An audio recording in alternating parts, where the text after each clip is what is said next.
Fala, Lendário, tudo bem com você? Cara, hoje eu vim falar sobre um assunto que, mais uma vez, é o que eu sempre bato aqui, né? É a relação sobre a estresse, né? E quanto que a Universidade de Medicina, a Faculdade de Medicina, né? Ela está sendo muitas vezes negligente aí com seus acadêmicos, né? Em relação à depressão, ansiedade, até o burnout, né? Eles estão simplesmente deixando, né? Essa semana, agora que passou, fiquei sabendo aí de uma triste história de uma médica, né? Que ela veio falecer aí por dependência de medicação que ajudasse ela, né? A encarar a vida. Ou seja, infelizmente foi uma dependência química, né? Assim, é o que indica, né? Não quer dizer que é, tá? Ainda os cursos estão em investigação e, enfim, eu conheci essa pessoa, inclusive no tempo que eu formei, acho que ela formou junto, não era da minha faculdade, era de outra faculdade, mas é triste saber isso, porque se agora, né, com pouco tempo de formado aí, ela chegou a esse estado, né, de dependência e infelizmente acabou falecer, então isso já se via de antes e provavelmente durante a faculdade dela ela já sofria situações que levavam ela a estar deprimida, né, enfim. Então, muito triste essa notícia que eu fiquei sabendo, e mais uma vez, o ano passado eu falei, mais uma vez eu tô aqui de novo nessa luta para que a gente consiga ter aí uma faculdade em que não seja, que ela seja menos pesada para os seus acadêmicos, porque acaba que faculdade é essa de medicina que, em vez de formar pessoas aí para ajudar outras pessoas, estão formando pessoas doentes que vão tentar ajudar outras pessoas, né? E essas pessoas doentes, esses médicos doentes, eles vão acabar falecendo, não vão aguentar a rotina e a dificuldade do dia a dia, né? E eu tava vendo um artigo, né, que lançou em 2014, da Augustine Choi, né, que fala que precisa, é um jornal, se não me engano, não sei se é dos Estados Unidos ou da Grã-Bretanha, e o título dele falava que a educação médica ela precisa mudar, né? E ele fala justamente isso, sobre o grande índice, né, o grande nível aí, sobre o estresse, né, sobre a ansiedade e a depressão entre os acadêmicos de medicina, que muitas e muitas universidades, e eu não trago só aqui, isso não é um problema só do Brasil, mas é um problema do mundo, né, que várias e várias universidades têm uma carga horária muito pesada, e isso prejudica a formação dos acadêmicos de medicina, né? Então ele bate nessa tecla, né? Nesse artigo de 2019, se eu não me engano, ele bate naquela época, antes da pandemia. Imagina agora pós-pandemia, né? E tem vários estudos, eu vou trazer ainda alguns estudos falando aqui sobre o alto índice de ansiedade e depressão nos acadêmicos de medicina pós-pandemia, né? Que já saíram alguns artigos sobre isso. Mas antes da pandemia, já existia um alto índice em relação a isso. Imagine agora, né? E outra coisa, vários e vários currículos, por mais que ainda se utilizam do PBL, eles não estão estruturados aí para poder lidar com esse problema, né? Essa carga horária pesada e essa grande responsabilidade que joga nas costas aí do acadêmico de medicina, né? Inclusive, nesse artigo ele fala sobre reestruturar o currículo médico, né? As universidades estarem mais atentos aí aos acadêmicos que precisam, né? De um apoio psicológico, enfim. Então, isso já é um problema muito, muito grave, né? E o que mais choca é que a gente vê aí que muitos médicos, né, apoiam isso, né? Apoiam, não, a faculdade tem que ser difícil mesmo, a faculdade tem que ser pesada, não existe disso de Nutella, não, esses estudantes estão sendo muito Nutellas, e não é assim. A gente sabe que não é assim, tá? O mundo mudou e a gente precisa mudar, né? Porque a faculdade sempre foi assim, que agora tem que ser assim. Não, a gente tem que saber que se a gente pode mudar e melhorar a educação, né, a gente vai melhorar. Tanto que o maior índice, né, de suicídios aí, dos profissionais de saúde são médicos, né? Por que será? Inclusive eu trago até um outro artigo aqui, né, falando sobre o índice de depressão, né, e também de burnout em acadêmicos de medicina, isso num estudo lá em Stanford, né? Na Universidade de Stanford, em 2014, né? Olha o tempo, 2014, né? E mostrava justamente isso, que mais da metade dos estudantes de medicina, né, nessa pesquisa aí dos Estados Unidos, eles apresentavam depressão e também esgotamento, burnout, né? E que os médicos são 5 vezes mais propensos à depressão, né, do que qualquer outras pessoas, os acadêmicos de medicina, enfim, são 5 vezes mais propensos à depressão do que qualquer outra profissão, né, outra faculdade, qualquer outra profissão com a idade acadêmica, né, do que outras pessoas. Ou seja, nós lidamos com vidas, estamos aí durante a faculdade mais propenso à depressão, à ansiedade, ao esgotamento, que é o burnout, e nada ser feito, né? Enfim, o que se já teve de mudança, né? E eu posso falar aí da minha faculdade, que ajudou bastante, né? Inclusive, isso que eles faziam, eles usavam um pouco na residência, em algumas residências, e a faculdade implantou isso, eu creio que foi uma das primeiras do Brasil a implantar isso, a metodologia chamada Balint, né? Que é justamente ajudar o acadêmico a lidar com as situações mais difíceis aí durante a faculdade. Não é uma terapia, né, mas é um apoio muito grande ao estudante, né? Inclusive, eu recomendo que vocês busquem aí sobre Balint. Eu vou trazer aqui como uma forma, né, de você usar. Mas muito pode pensar, Bruno, mas na minha faculdade não tem Balint, né? Não tem essa metodologia. E aí?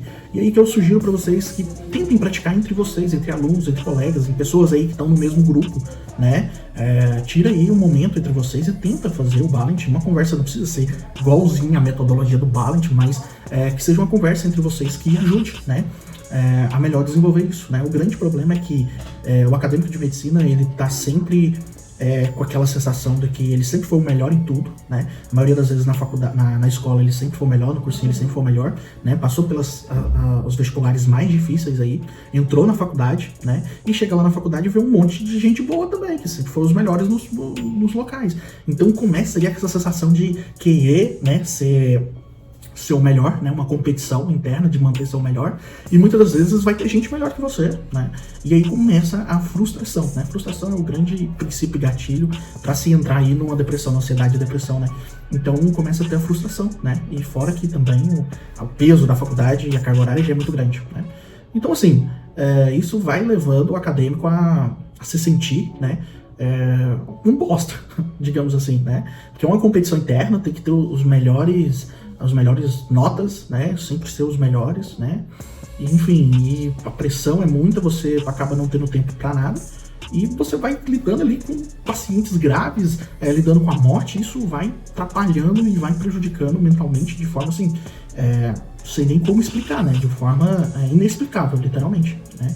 Enfim, o que é essa metodologia Grupo Balint? Nada mais é do que uma pessoa contar uma situação que ficou muito, né? Muito profundo, tá? E aí ela vai num grupo ali, estou explicando de forma bem simplificada mesmo, uma forma prática aí para ajudar você e até teu grupo aí que passam por essas dificuldades. Então você junta ali, faz uma roda, né? Uma pessoa, entre aspas, como se fosse o líder, né? Ele começa o grupo Balint, e é importante que não pode ter nada que atrapalhe, né? Então ninguém pode estar ali conversando no celular, lendo um livro, não. É um momento de concentração mesmo, tá? De prestar atenção, tá bom? Você tem um líder, né? Um líder que pergunta para alguém se alguém tem alguma proposta, alguma coisa que queira contar que foi difícil, um momento difícil aí durante um atendimento, qualquer coisa da vida, tá? Aquela pessoa conversa, né? Ela fala o caso primeiro. Aí depois desse momento que a pessoa fala o caso, as outras pessoas só escutam. Depois que finalizar, até terminar o caso, aí dá-se liberdade às outras pessoas a simplesmente apenas perguntar para essa pessoa que falou o caso, a responder perguntas. Então, uma pessoa falou de um problema que teve com o paciente, né? Acabou o caso, aí outra pessoa pergunta, tá, mas o que você sentiu nesse momento? E como é que você lidou? Tá, por que você acha que teve essa situação? Então, primeiro faz uma rodada só de perguntas, né? E aí quem falou o caso vai respondendo essas perguntas. Depois que teve essa rodada de perguntas, encerra-se, né, as perguntas, a pessoa que contou o caso vai ficar em silêncio, né? E os outros que fizeram as perguntas vão falar sobre aquele caso, o que eles acham, o que aconteceu, dar a opinião e a visão sobre eles, né?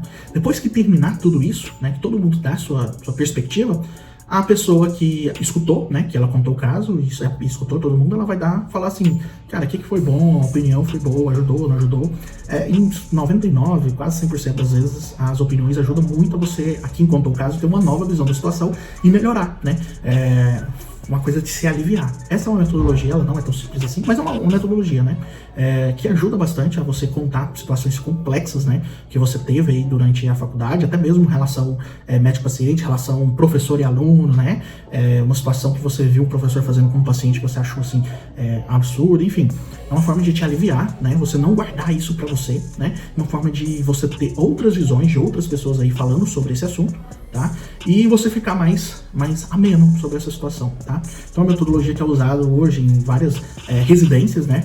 E eu usei durante a minha faculdade. Então no começo da faculdade, no meio e no final da faculdade, isso foi muito importante, tá? O Balint foi muito importante porque a gente tinha, pelo menos ali na semana, um horário, um momento ali de poder, às vezes, falar sobre essa situação, situação que foi ruim para você, né, para mim, por exemplo, e também aprender com situações vivenciadas por outras pessoas. Então isso faz com que o grupo ele se torne um pouco mais forte. E é importante, né? Tudo que se é discutido dentro do Balint é ficado ali, é como um atendimento com você e o seu paciente. Né? Você não vai sair depois do Balint se contando para todo mundo, não. Você conversou, fica ali, né? E importante também que se a pessoa que está contando a situação, ela sentir vontade de chorar, ela pode chorar. Outras pessoas que às vezes vai dar a opinião dela sobre essa situação, né? Que às vezes se remete a alguma outra lembrança, alguma situação parecida e tiver vontade de chorar, pode chorar. É um momento mesmo de você se abrir e você conversar, tá? E você falar sobre aquele assunto em específico. Tá? Isso é muito importante, isso ajuda demais, demais. Eu tive na minha faculdade, o meu curso englobou o Balint nele, né? E eu sou extremamente grato por ter o Balint, por ter esse apoio, principalmente ali quando você vai chegando ali no quarto ano, internato, que você vai lidando com várias situações, com aquela dificuldade, com aquele medo que você tá formando e você acha que não sabe nada. Cara, o Balint ajuda muito, muito. E mesmo que a sua faculdade não tiver, eu sugiro que faça entre vocês, entre amigos, 5 pessoas, 6 pessoas, né? Tira aí meia hora, 1 hora, pelo menos uma vez por semana e faça essa interação, né? A gente perde tanto tempo, às vezes, no WhatsApp, no Instagram, no YouTube e a gente deixa isso passar e a gente só vai absorvendo isso e vai chegando a situação que ou você fica tentando, você passa a ser, por exemplo, um dependente químico, né? De drogas, de medicações, para tentar amenizar o peso da vida, ou você chega mesmo à depressão e acaba achando que a única solução para todo esse peso é tirar a sua própria vida. Então, vamos ajudar entre nós, colegas, né? E lutar para que coisas boas sejam empregadas aí na faculdade, tá? Falar com o centro acadêmico, para ver se conversa com o curso, para ver se dá uma modelada, uma ajudada, um apoio psicológico, tá? Para que você não se sinta sozinho num barco que te puxa muita responsabilidade, mas que na verdade você não tá sozinho, tá bom? Foi um pouquinho grande esse vídeo, mas eu acho que é extremamente importante, né? Falar sobre esse assunto, tá? E vou estar aqui sempre aqui, né? Se você estiver vendo no Instagram, vou estar no Instagram, Twitter, Facebook ou YouTube, né? Tentando ajudar o máximo de pessoas com a minha experiência e, claro, sempre estudando e pesquisando coisas que eu posso ajudar aí os acadêmicos de medicina a passar por esse momento que não é fácil, tá? Uma faculdade de medicina, ela não é fácil, ela não é simples. E tentar o máximo possível fazer com que os acadêmicos de medicina que saem da faculdade não saiam médicos doentes, e sim médicos que estejam mais tranquilos e preparados para lidar com a situação aí, tá bom? Passei por tudo isso e estou aqui tentando ensinar e passar um pouco da minha experiência e ajudar o máximo de pessoas possíveis, tá bom? É isso então, gostou? Deixa o like, joinha, inscrição, se estiver vendo no YouTube, se inscreve no canal, se estiver vendo em outra rede social, começa a seguir, tá bom? Espero aí ter ajudado o máximo vocês aí possível, tá bom? Um forte abraço e até mais!